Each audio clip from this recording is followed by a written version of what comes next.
from betting weak.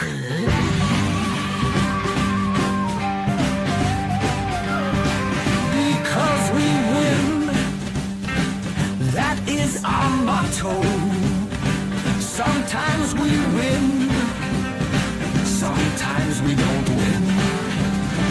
Don't give us the bird, don't give us your stink eye. We try our best, and we're successful. Come watch our show. Bet Rivers sponsors. It's time to start. Enjoy the show.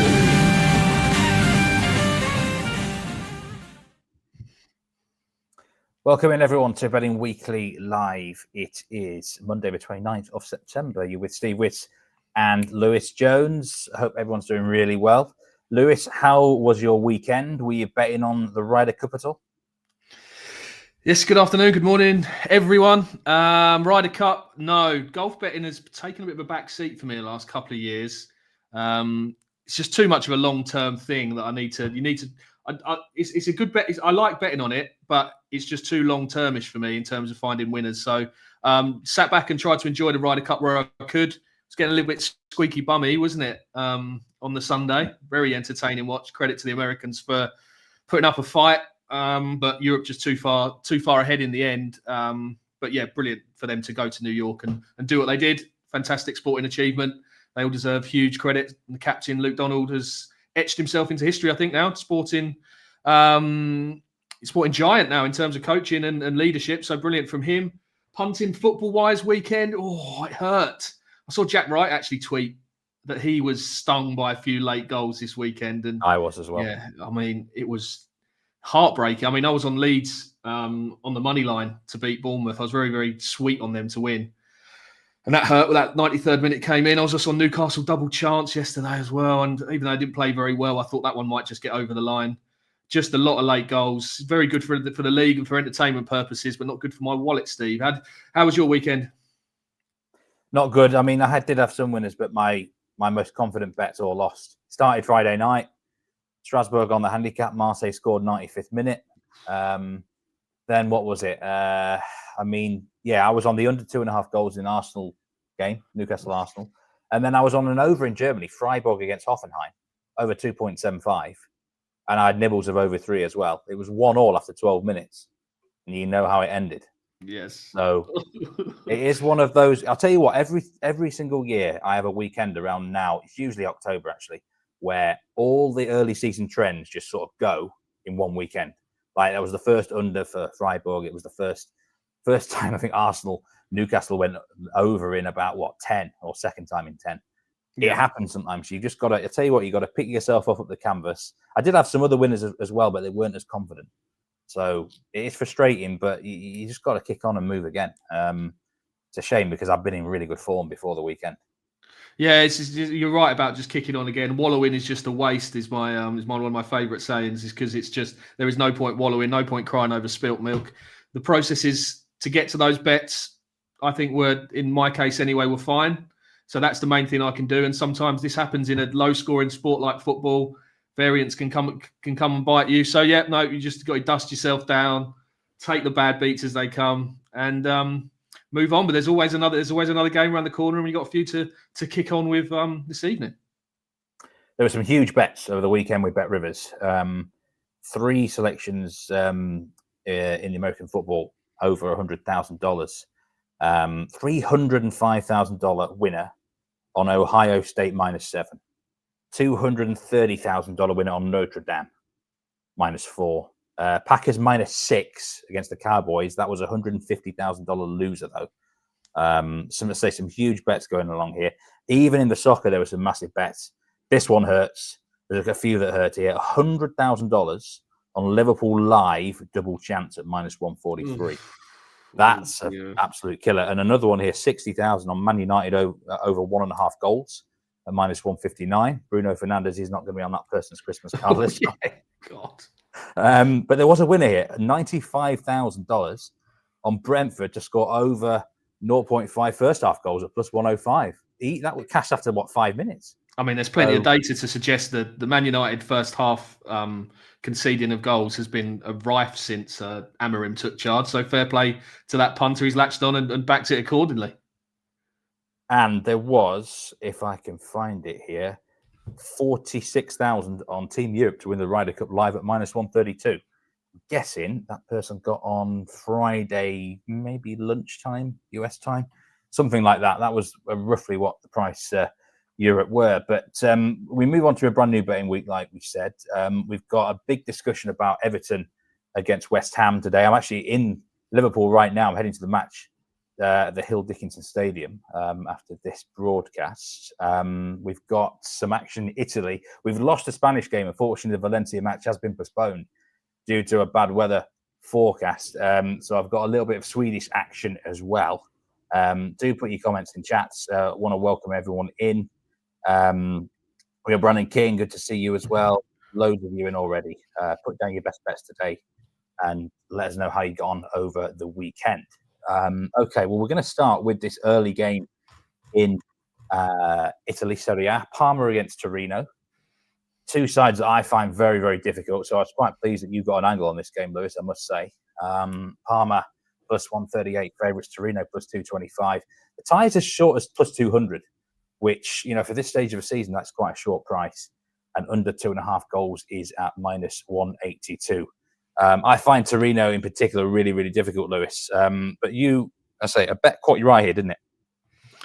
Yeah, I'm staying well clear of the money line and the traditional lines here, just because, as you say, I think Torino, from people I know that play Serie A, they're a very difficult team to read.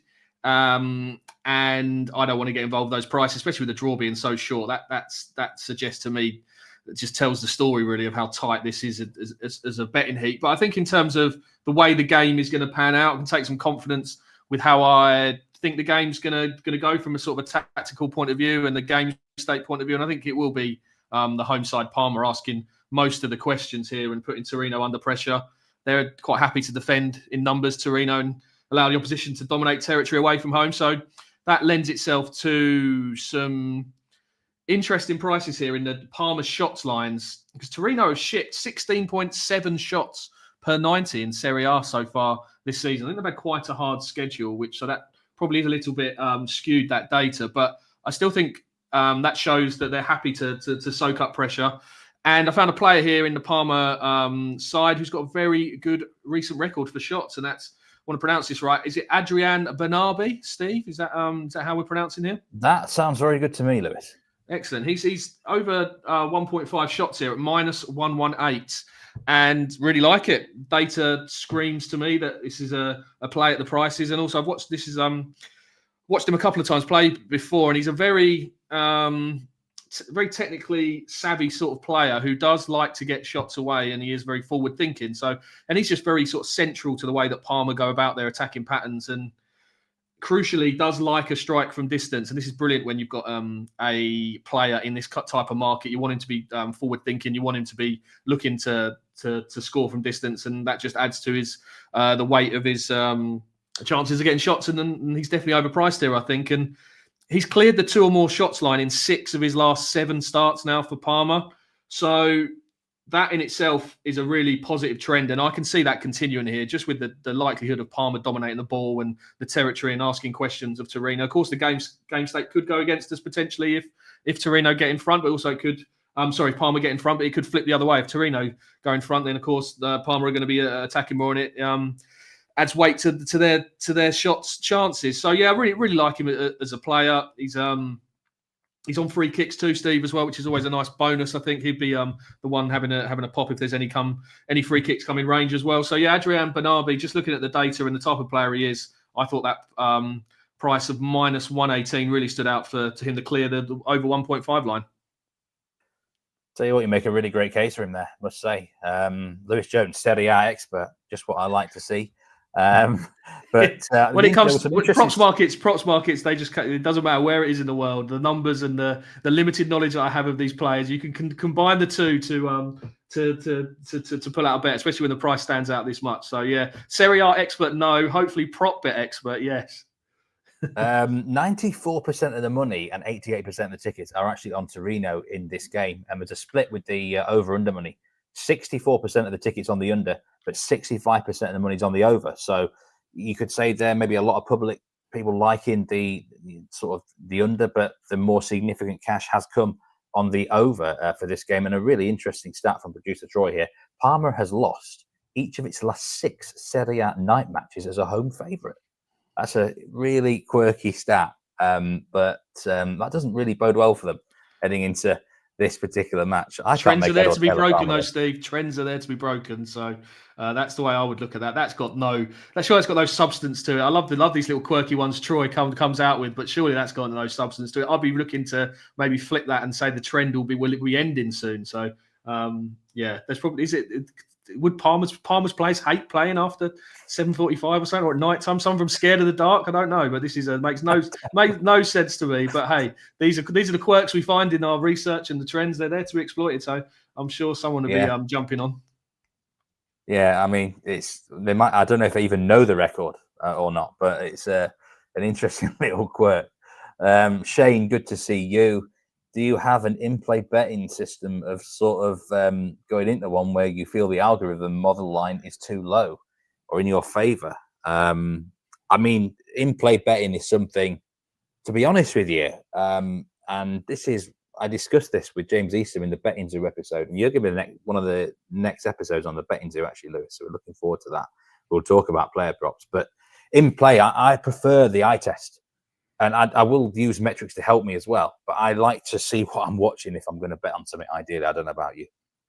Yeah, I'm the same, Steve. It's not. I don't dabble too often actually in play, just because of the nature of the job. There is a case that I'm working as a journalist for most of the times I'm on the clock, so to speak, with the football on. So that can work in your favour sometimes, because you are there and your eyes are on the game, and you've got the access to get these bets on, but. It's not something I'd really do much of the in play. So unless there's something which is glaringly obvious, you'll always have a little look. But I would be more eye test as well. I'd be the same as you, especially for there was a phase 2-3 years ago where in play goalkeeper cards were just absolutely excellent trend to spot in play. When you knew the goalkeeper had already been warned by the referee and maybe the team are ahead and time wasting. The prices were never aligned and never reacted in time. So that was always a nice little edge to exploit back in the day. But like all these edges, they eventually cottoned on and shortened. Must have changed the way they price up in play, because those big prices that were going off weren't there anymore. So these are the things you've got to find these trends where you can, whether it's in play, whether it's just in the pre-match as well. But yeah, I would be absolutely using the eye test, I think, to just try and find something to latch onto. Zach Mellier, goalkeeping coach, says Parma always kill me bets wise, so he's going to keep his powder dry. I mean, I think Ilan Mellier is more reliable than Parma, isn't he? So kind of an ironic thing there. And I actually went past Huddersfield today. It was nice and sunny earlier, but I think it's clouded in now. But yeah, there's certain teams. Look, I'm kind of the same with both. Neither treat me very well this season so far. There's a change of manager with both. I still can't work them out, so I'm just not going to get involved with them. It's a watching brief, and you've got to do that with some teams in whatever sport, players, things like that, until you're really more confident about them. I'll tell you, I bet I am confident about. That match is an early kickoff, by the way. That is in an hour and 15 minutes time. And I'm just going to now go to the Allsvenskan before we talk about the Everton game, because these matches kick off early as well in less than 2 hours, 1 p.m. Eastern time. We've got Djurgardens, Sirius and Osters against IFK Goteborg today.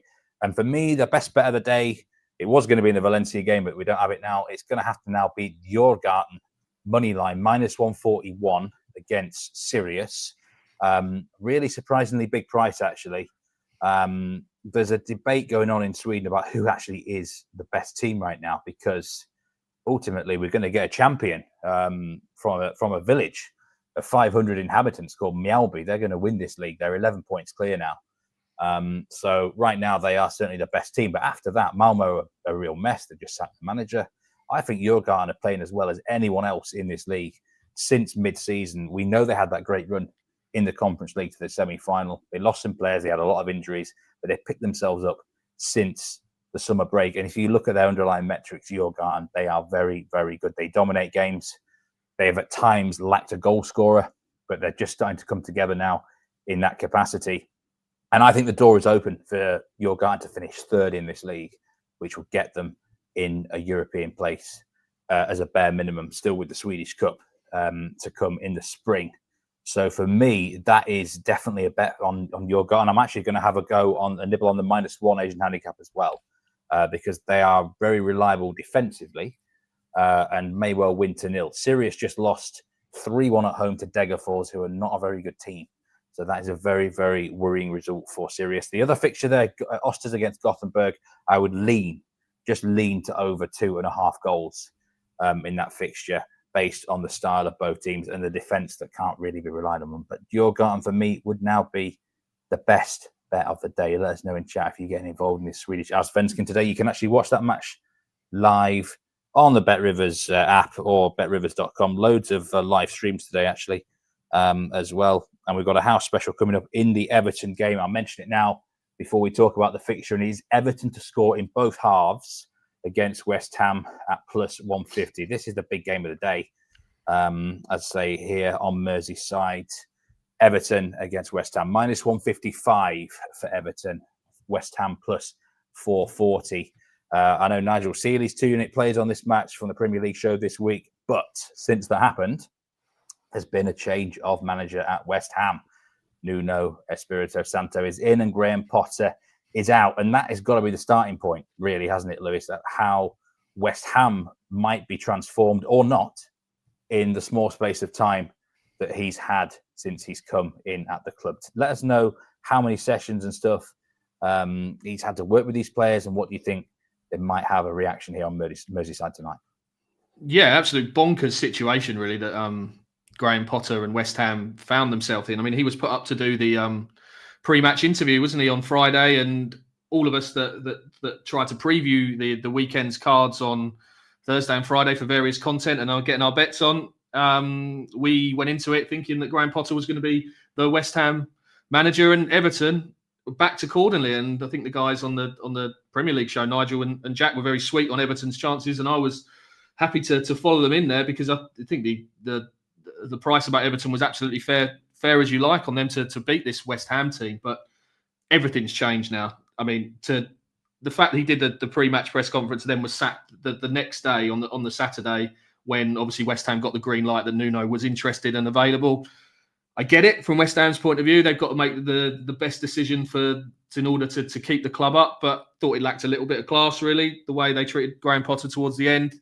It's a little bit embarrassing for him. He's been ridiculed, I think, really, for the last few weeks, really. So it's a bit of a sad end for his tenure at West Ham. I think he deserves a little bit better than that, but this is a ruthless sport we're in. And Nuno Espirito Santo is a fantastic manager at this level, and West Ham need to do everything they can in order to make sure they don't get relegated. So they needed to act before someone else did, I think, because he wouldn't be on the shelf for too long. He's done fantastically wherever he's been, to a certain extent. I know it didn't work out for him at Spurs, but there's a sensational job at Wolves to keep them up and solidify them as a Premier League team. Went over to Saudi and won the league over there, and then he's come back to the Premier League and done what he did at Nottingham Forest, kept them up, and then built again and got them back into Europe. So I think it's a move West Ham had to make, I think, in order to get their season moving in the right direction, because defensively under Graham Potter it was an absolute mess. There's no point going to beating around the bush there, and he is the best man for the job at the moment. He's going to come in and make Forest very hard to beat starting tonight, I think, Steve. Yeah, he's going to make West Ham hard to beat. Forest, yeah, need to move on from Forest. Yeah, need to get used to it. Yeah, but yeah, I think they're going to be very hard to beat now under Nuno, because that's what he's done wherever he's been. Yeah, I agree with you. I think it lacked a bit of class. I mean, I saw Graham Potter's press conference, and he seemed in decent spirits, actually. He will have known what's going on behind the scenes even then. So, fair play for Potter to, keeping his spirits up right till the end. But look, what I will say with new managers is, and new head coaches, whatever, I either leave it alone completely or I get stuck in straight away if I'm really confident how I know the new manager is going to operate. And I think it's fair to say that Nuno is fairly predictable isn't he? He's not like this random maverick who's going to rock up and do something completely different. So in that respect, I mean, we look at the odds now. Minus 155 on Everton, West Ham plus 440, a goal line at 2.5, minus 110, under 2.5 goals at minus 113. From a betting perspective, how can we use this new appointment to our advantage? I think you summed that up brilliantly there, Steve, when you said when a new manager comes in, you either take two trains of thought. You either wait and you see how the trends develop over the first few weeks, or you take, if you've got enough consistency in the manager, that you know his style, you know how he's going to go about your business, you get stuck in straight away to how that's going to affect the outcome of the team he's managing. And I think we've got a situation here where we can get stuck in straight away to what the plan behind what Nuno is going to do with this West Ham team. He is a defence-first manager, isn't he? And I'm not sure the market, in terms of goal line here, has moved enough towards the unders based on Nuno's appointment. I'm surprised we can still get, was it hovering around even money, isn't it? Minus 113 for under 2.5 goals here. I think that's a really, really nice bet to attack tonight, because we know what Nuno is going to do here. Every manager that comes in to a team comes in knowing the problems are usually in defensive organisation. And that is the easiest thing to coach from a manager's perspective, to get a team set up in a shape and play to a game plan that's going to completely stifle the opposition. I mean, that must have been what Nuno's been doing for the past 48 hours since he got those West Ham players on the training ground. It could be meticulous defensive drills, lots of set-piece defensive drills. And this is something that West Ham have been truly appalling at this season. I think it's an angle that Jack Wright has been getting very unlucky with, actually, on the Premier League live show. I know he put up Lacroix to have a shot on target for Crystal Palace, and he hit the bar from one of many set-piece attempts that Crystal Palace had against West Ham. They've conceded so many goals from corners this season. I think it's 7 or 8. So that is something they need to work on this evening. And that's all he's going to be doing for the last 48 hours. He's going to get them organised. He's going to make them improve their work rate, probably. He's going to get them covering more distance, I think, because they rank 3rd lowest this season so far, West Ham, for distance covered. That'll be something he'll want to improve on. So they're going to run more. They're going to be motivated to impress the new manager as well. And I just think we know that Nuno Espirito Santo's teams have been so defensively sound since he's come into the Premier League. Just looking at some of the metrics here from his time in the Premier League. Forest had the 6th best defensive record in the Premier League last season. He kept the 2nd most clean sheets. And it was the same when he was at Wolves as well. The first 2 seasons he was at Wolves, Steve, he did an amazing job with a newly promoted team. They were the 5th best team in terms of goals conceded. So the 5th best defence in the first 2 seasons he was in at Wolves. So this is where his skill set is as a manager. He gets a team very hard to beat, organised in their shape, puts a lot of focus on defending.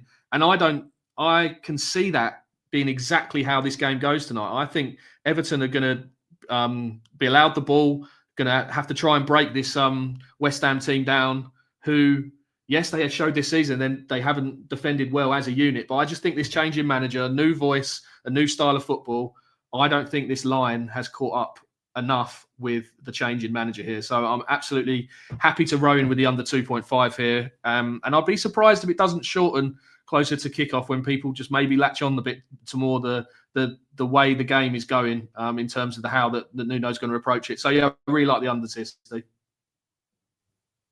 Yeah, that's fair enough, actually. I'm going to now talk about corners, because there's a couple of bets I like in this market. Now, the 2 I'm looking at are Everton to have over 5.5 corners, and also Everton minus 1.5 on the corner handicap. That's at minus 137 and minus 129. I mean, there's 2 reasons for this. If we talk about how Nuno often plays, we know they're not going to have much of the ball. He averaged less than 40% of the ball at Nottingham Forest. And one of my go-to bets in Forest games was the opposition most corners, or corner handicaps, things like that. His teams just don't get many of them, even if they are trailing in a game. It was kind of a staple diet for me in that respect. So I do think Everton will likely dominate territorially here. They racked up 10 corners against Aston Villa in a 0-0 draw. This is not the Everton of 2 or 3 years ago under Dyche. They're a lot better than they were. David Moyes has got them playing a lot better. So I think they'll dominate the match territorially. And I would rather, as I say, I think the over 5.5 Everton corners is well within their reach. Duncan makes a really good point about how bad West Ham have been at defending set pieces. this season. We're expecting an improvement, even though he's only had 2 days on the training field. But the first thing I'll be doing if I'm Everton, I want to get corners. I want to get set pieces. Just test them out to see how they're doing. They might be improved. They might not be. So I like the Everton corner angle here, Lewis. It's just one of those I can't resist. And Nuno coming in, I was going to bet it anyway, even with Potter, because they haven't been getting corners under Potter either. So, I mean, do we think they're going to improve from set pieces there? Because we know there's going to be a lot of people out there probably betting on player props for Everton defenders and stuff like that. How do you think that'll go? Yeah, my mindset was towards that under the old manager. I would be less keen now, to be honest. It's ironic. I'll be less Michael Keane now to take that on, because obviously he's going to be one of the guys attacking these set pieces this evening. But I think the change of manager just makes me feel a little bit less confident of that being an angle which is going to continue to be able to exploit. I think I wouldn't put people off back in the likes of Keane and Tarkowski, shots on target, goals. But I think that this is what Nuno does. All he's going to been doing for the past 48 hours is working with that defence and drilling them to an inch of their life in terms of how to defend set pieces. I'm sure of it. So I think if there isn't an improvement in what they do instantly, then I'd be surprised, because it's something that they needed to address, and he is a very good coach at getting teams organised. So I wouldn't put people off having a go at the centre backs, but just not for me now based on this managerial change. Yeah, that's fair enough. There's some interesting stats from the game. Got these from producer Troy. Both teams to score has hit in each of Everton's last 6 Premier League Monday home matches. This is the first home match at the new stadium, of course, on a Monday evening. In terms of the betting splits for the game, 77% of the money and 68% of the tickets are on Everton. That, for me, would have been a lot higher if Graham Potter was still in charge right now. So, Everton at minus 155 has been a pretty stable price, I think. I actually thought there'd be money coming in for West Ham because of the appointment. But, I mean, there's a few suggestions here. Dave Clark, Everton under 4.5 goals at plus 102. If you were to touch money line, I mean, we know you're on the unders. What is the most likely score here? Are we thinking 1-0? Are we thinking 2-0? Could West Ham eke out a draw? Yeah, I'd stay clear of Everton now at the prices. I think the price, it's a completely different game to the one that was originally priced up. So, and the Everton price hasn't really moved, has it? And the West Ham price hasn't moved, as you referenced, which does surprise me. And I think now I would back Nuno in terms of his record and the way he sets up teams and the likely boost that squad is going to get from his appointment. I'd be more positive on West Ham now than I would have been on Thursday or Friday. I think it is going to have an effect, and likely results money line. I would, if I'm going to play the unders, then the draw has to be a huge runner, doesn't it? The 0-0, the 1-1. I think they're both live. I think if you offered Nuno that score now, he'd absolutely bite your hand off. I think, and that's what they're going to be playing for. I think they're just going to play to try and get a result by being defensively sound, and I'm hoping he's going to have an instant impact. And I don't see why he wouldn't, because he's a very well-respected guy. He's very consistent in his approach. I think as bettors, we can take a lot of confidence from that. So I'd actually stay clear of Everton now on the money line. And if he was going to push me, I'd probably play the draw or West Ham, even on the double chance. Maybe I could see them maybe getting a result tonight. But it's too early to make any sweeping statements about their ability on the money line. But I just think the goals will go low tonight. I still think Everton are going to win because let's not actually forget about Everton here. They've had a really good start to the season, performance-wise and results-wise, really. This first Monday night match in a new stadium, they're going to be really fired up as well. And they've got players in form. One of them we will talk about now, Jack Grealish. He's been starting to become a popular bet for people.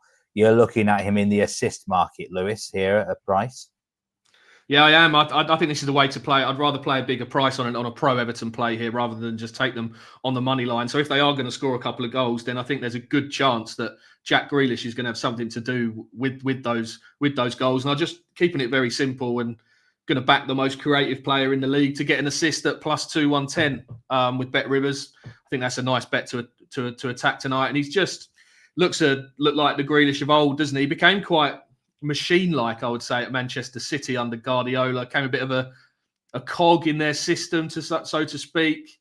Playing with limits, maybe shackles under Guardiola, and he wasn't the player that we saw at Villa Park for Aston Villa, where he obviously triggered the Man City to pay 100 million for him. But I think that's all changed now. Back at Everton, where he's given a lot of freedom actually by David Moyes in this setup. Moyes knows he's got an absolute talent on his hands here. They know they've got a £100 million player, and I think Moyes has decided, let's give this guy the freedom to be at the forefront of what Everton are trying to do as a football club now. And I think he's a great betting option at the moment, Grealish, in these sort of attacking prop markets, because he is that playmaker from the left for Everton. Everything is coming through him.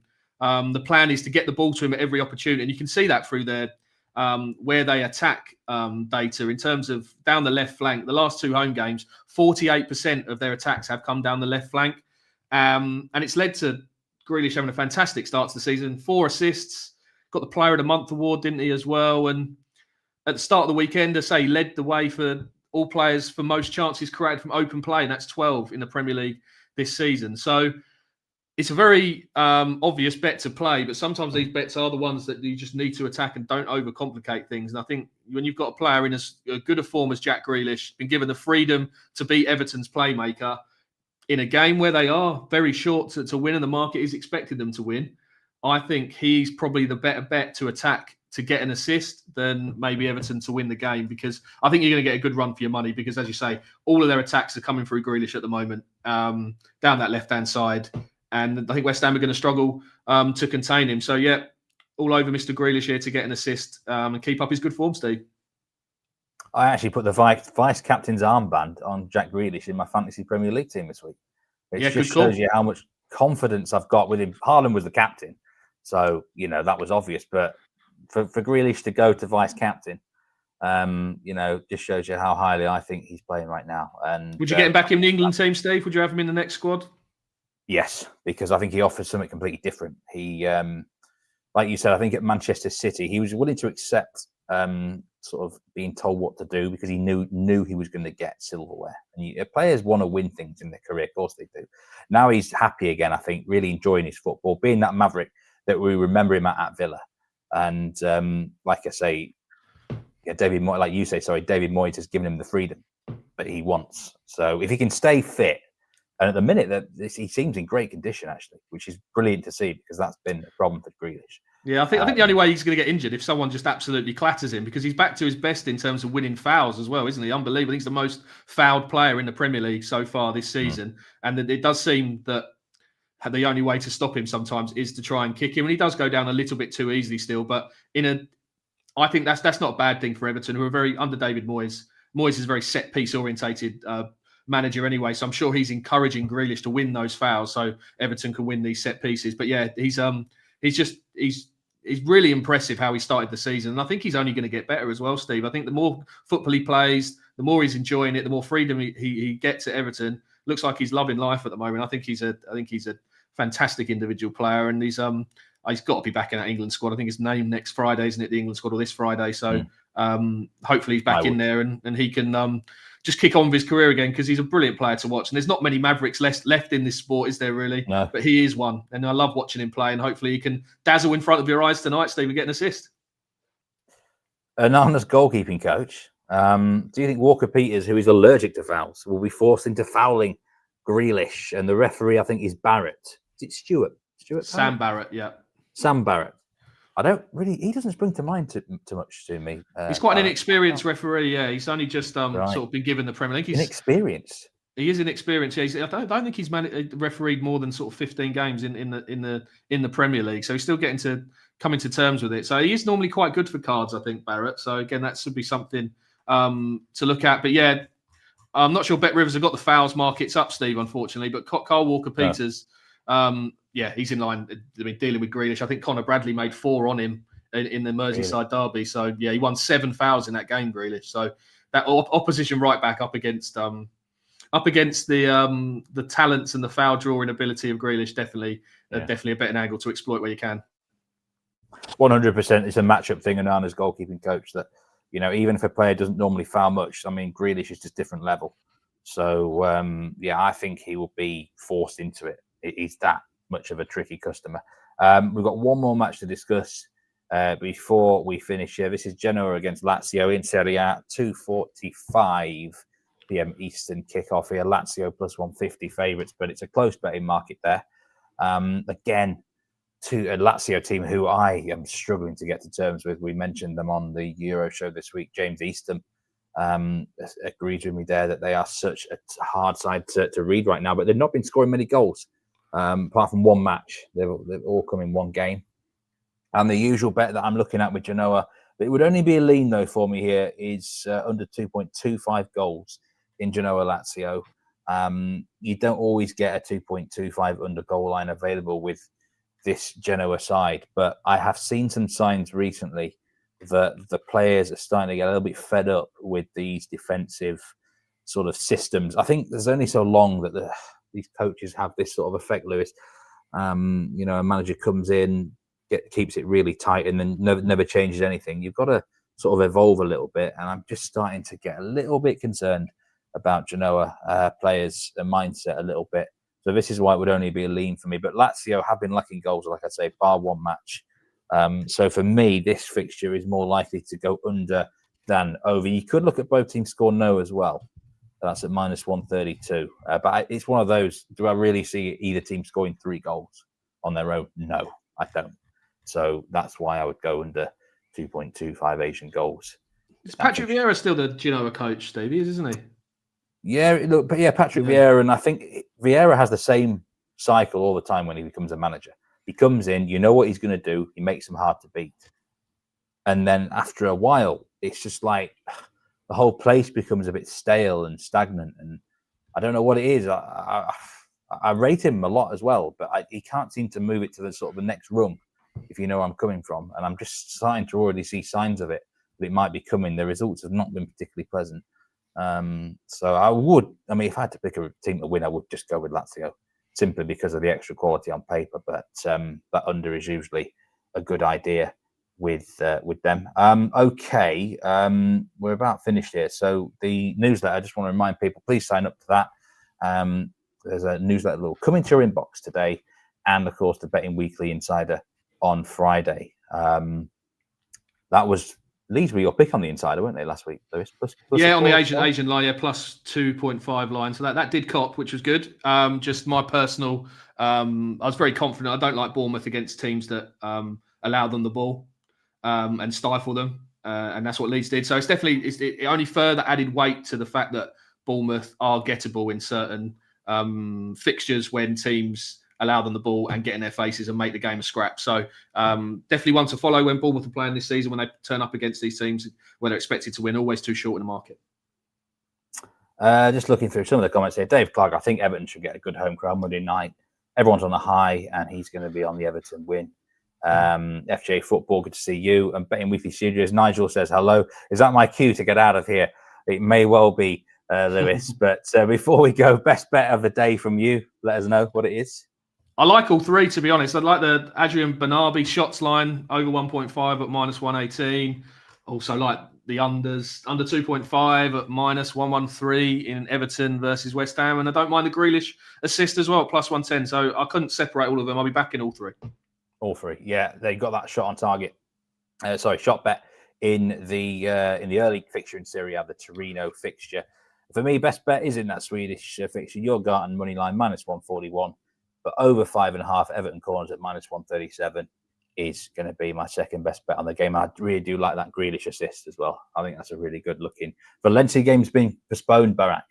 I did 2 hours research on it earlier. I had a really good bet on for it. My best bet of the day was in the Valencia fixture, and they've postponed it because of a bad weather warning or bad weather coming in. So a bit good about that, but that is the way it goes. That is life sometimes, Lewis. You have to accept. Indeed, you go drown your sorrows at the Hill Dickinson, mate. You'll be absolutely fine. Well, thanks everyone who joined live or on demand. We'll be back tomorrow on Betting Weekly Live with Nigel. It's going to be Champions League is, of course, in action. The Euro fixtures this week. But Lewis, thanks so much as always for your time on Betting Weekly Live. Take care, everyone. Gamble responsibly, and I'll see you tomorrow. Goodbye.